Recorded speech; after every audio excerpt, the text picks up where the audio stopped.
এটা এমন একটা ট্রেকিংয়ের গল্প যেখানে রয়েছে চেনা লক্ষ্য, রয়েছে কিছু অজানা রোমাঞ্চকর অভিজ্ঞতাও। একটা দুর্গম লম্বা 100 কিলোমিটার ইন্ডিয়া নেপাল বর্ডার লাইনের ট্রেক। হ্যাঁ, আপনারা ঠিকই ধরেছেন, সান্দাকফু বাংলার সব থেকে সুন্দর এবং জনপ্রিয় ট্রেক নামে পরিচিত। তাহলে আসুন আমার সাথে যোগ দিন আমার এই সান্দাকফু ফালুট ভার্চুয়াল ভ্রমণ অভিজ্ঞতা।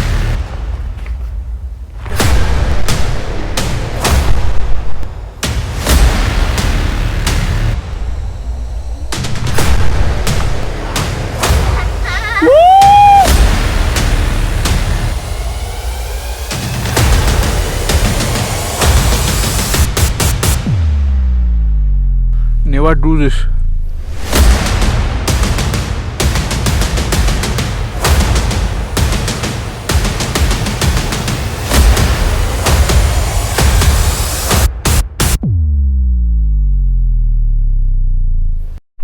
আমি আগের বারে যখন এসেছিলাম তখন ওই হোমস্টেটাতে ছিলাম।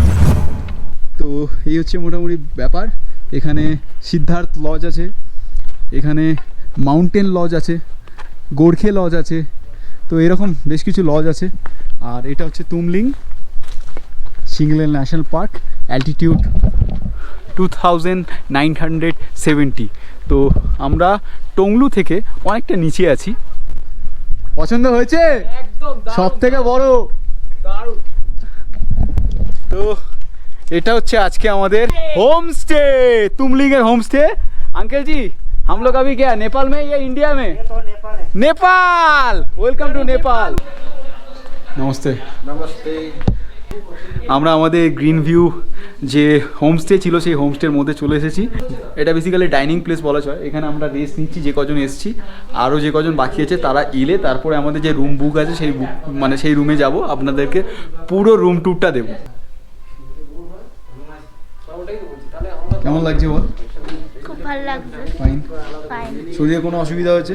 না। হয়নি তো? আগে আরো কিছু ইচ্ছে বলো, আর কিছু ইচ্ছা বলো। পুরো সান্দাকফু ট্রেকটা না উঠতে পারি। উঠতে পারি না, উঠতে পারবো।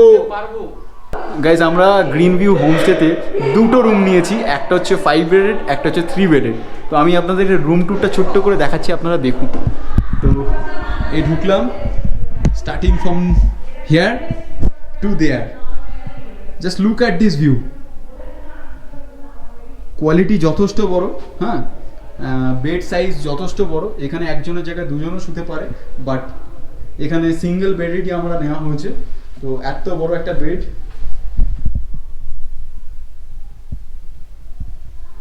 আমরা দুটো রুম নিয়েছি টোটাল, একটা 5 সিটিং ক্যাপাসিটির, একটা 3 সিটিং ক্যাপাসিটির। এটা হচ্ছে 3 জনের জন্য, বেড যথেষ্ট বড়। ওকে, সো এই হচ্ছে ভিউ। হ্যাঁ হ্যাঁ, আমরা 5 জন তো আছি। ওখানে 5 জন হয়ে যাবে। এখানে হ্যাঁ, ওখানে 5টা বেড আছে। আর এই হচ্ছে বাথরুম। হ্যাঁ, শুধু বাথরুম তাই নয়, আমরা ভিউ দেখতে দেখতে পটি করব। ভিউ দেখতে দেখতে পটি করব। এরকম অসাধারণ ভিউ, আর এই পটি করব। তো খুব খিদে পেয়েছে। এবার আমরা আমাদের ডাইনিং এরিয়ায় যাব। ওখানে গিয়ে আমাদের লাঞ্চ যেটা ছিল, কারণ এখন অলরেডি 2:30 বেজে গেছে, আমাদের লাঞ্চটা সেরে নিতে হবে। ওকে,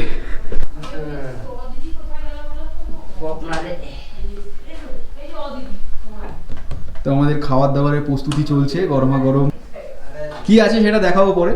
তো আপনারা জাস্ট একটু ভিউটা দেখুন, কিচেনের ভিউটা দেখুন, কত সুন্দরভাবে ডেকোরেশন করা আছে। রুম তো দেখালামই, মানে দারুণ দেখতে। Wow,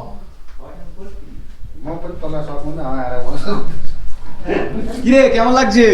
20 litre. হ্যাঁ, খুব ভালো। খুব ভালো। রুম পছন্দ হয়েছে?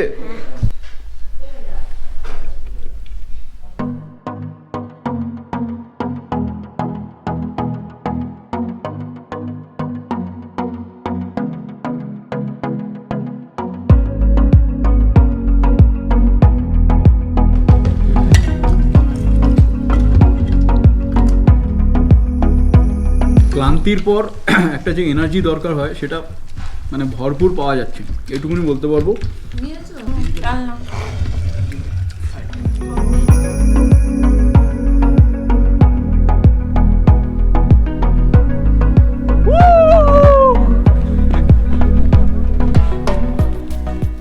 আমরা এখন টুমলিংয়ের আমাদের যে গ্রিন ভিউ হোমস্টে আছে সেটার উপরে আছি।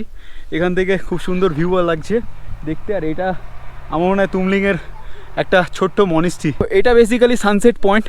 আমি একটা ভালো মানে ওয়েদার যদি ঠিকঠাক থাকে আমি আপনাদেরকে এখান থেকে সানসেটটা দেখাবো কেমন লাগে। আর এই আমাদের ভাই, হ্যালো গাইড ভাই, সত্যি অসাধারণ। যদি কখনো এখানে আসো অবশ্যই ভাইকে বুক করবে। আমি নিচে কন্ট্যাক্ট নাম্বার দিয়ে দেবো। আমাকেও তোমরা ইনস্টাগ্রামে ডিএম করতে পারো রিগার্ডিং অল দ্য ইনফরমেশান। আমি আপনাদেরকে হেল্প করার চেষ্টা করব। আর এই হচ্ছে ব্যাপার। আর আমরা কিন্তু অফিসিয়ালি নেপালে আছি। আমি ভাইকে ফোন করছিলাম, নিচের দিকে ছিল, ইন্ডিয়াতে আছে, তো আমাকে বলছে কল ইন্টারন্যাশনাল কল করার জন্য আপনাকে রোমিন প্যাক মারতে হবে। এখান থেকে আমরা কাঞ্চনজঙ্ঘাটা দেখতে পারবো যদি কালকে ওয়েদার ক্লিয়ার থাকে। ওয়েদার এমনি ফোরকাস্ট দেখেছি ক্লিয়ার আছে। আর তুমলিং এমন একটা জায়গা যেখান থেকে দুটো জিনিস দেখা যাবে। এক হচ্ছে এদিক থেকে দেখবো সানরাইজ, আর এদিক থেকে দেখবো কাঞ্চনজঙ্ঘা। ওকে,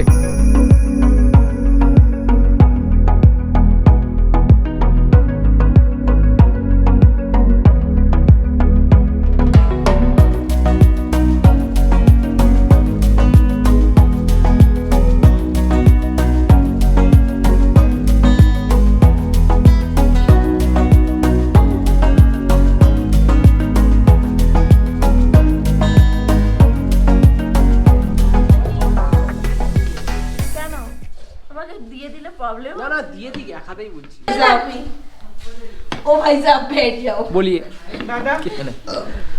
तुम्हारी फीलिंग तुम्हारी, हमारी कोई फीलिंग्स नहीं है। क्या करूं मैं? তো এখন 8:30 বাজে। আমাদের মোটামুটি পার্টি হচ্ছিল রুমের মধ্যে। তো এখন আমরা আমাদের ডিনারটা নিতে চলে এসেছি আমাদের ডাইনিং রুমে, ডাইনিং হলে। তো খুব সুন্দরভাবে এখানে প্লেটিং করে দেওয়া হয়েছে। আমরা এখানে রাইস নিয়েছি, মিক্স ভেজ আছে, আর সঙ্গে চিকেন। এলাহি ব্যাপার, যেটা আমি বুঝতে পারছি। পাহাড়ে এর থেকে বেশি কিছু এক্সপেক্ট করা যায় না। আর সঙ্গে ডাল আছে, সকালের ডাল। এটা কিন্তু নেপালি চিকেন। হ্যাঁ, নেপালি চিকেন। আমরা নেপালি চিকেন খাচ্ছি, ব্যাপারটা বুঝুন। এখানের মুরগির কিন্তু 4টে পা, 8টা পা। নেপালের চিকেন 8টা পা। এখানে চিকেন গুলো এটা নেবে? কক করে ডাকে না, ও সবজি, ও সবজি বলে ডাকে।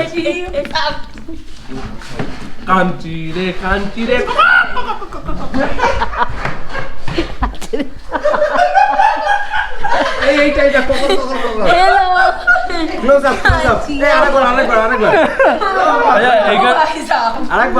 নেপালের যে চিকেন গুলো আছে সেখানে ডাকে হচ্ছে ডাকে না, বলে সবজি।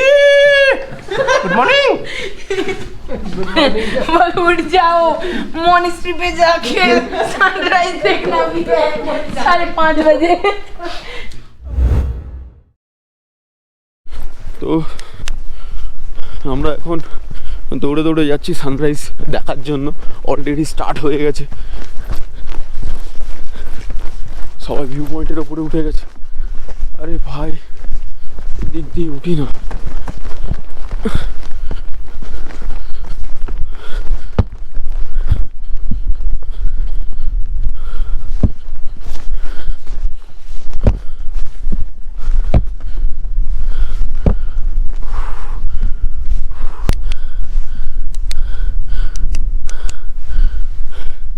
এখন বাজে 5:45 নেপালি টাইমে।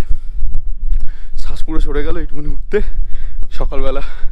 তো খুব সুন্দর, সামনে সানরাইজের প্রথম রোশনিটা দেখতে পাচ্ছি। আমি আপনাদেরকে টাইম ল্যাপসটা দেখাচ্ছি, দেখুন।